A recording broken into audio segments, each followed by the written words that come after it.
Private nursing home रे नवजात शिशुपुत्रर मृत्यु को नहीं उत्तेजना। जाजपुर जिला धर्मशाला थाना अंतर्गत नेउलपुर स्थित सेवा मल्टी स्पेशलिटी नाम प्राइवेट नर्सिंग होम रे एक 2 दिन शिशुपुत्र मृत्यु घटना को नहीं उत्तेजना लगी बेले घटनास्थल में पुलिस पहुंचा पर शांत पड़ा। घटना प्रकाश जे कुआखिया थाना अंतर्गत ओडिशा ग्राम पंचायत स्थित कुशनपुर ग्रामर ब्रजकिशोर सिंह पत्नी प्रसव निमंते उक्त नर्सिंग होम आडमिशन करते। ओडिशार एक नवजात शिशुपुत्र जन्मलाभ होता, मात्र डाक्तर अवहेला चिकित्सा हेतु शिशुपुत्रर मृत्यु 2 दिन भितर हो परिवार लोक पाटितुंड करने सह उत्तेजना देखा।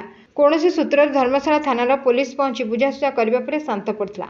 सूचना था कि किछि दिन तले जारका स्थित श्री जगन्नाथ नामक प्राइवेट नर्सिंग होम एक शिशु मृत्यु को नहीं उत्तेजना देखा। धर्मशाला थाना अधीन छतु फुटिला बेले प्राइवेट नर्सिंग होम चलता बेले से कागजपत्र ठीक थिबा सह अभिज्ञ डाक्टर रहउचंती ना नहीं ता प्रशासक तरफ तदंत हेउनथिबा बारंबार एपरि असुविधा निरीह जनसाधारण लोके हैरान हरकत हेउथिबे बोली अभियोग हेउछि। धर्मशाला थाना अधीन छतु फुटिला परि प्राइवेट नर्सिंग होम चलता बेले से कागजपत्र ठीक थिबा सह अभिज्ञ डाक्तर रहउचंती ना नहीं ता प्रशासन तरफ तदंत हेउनथिबा बेले बारंबार एपरि असुविधा निरीह जनसाधारण लोके हैरान हरकत हेबे बोली अभियोग हेउछि। Bureau report Ekamra news agency.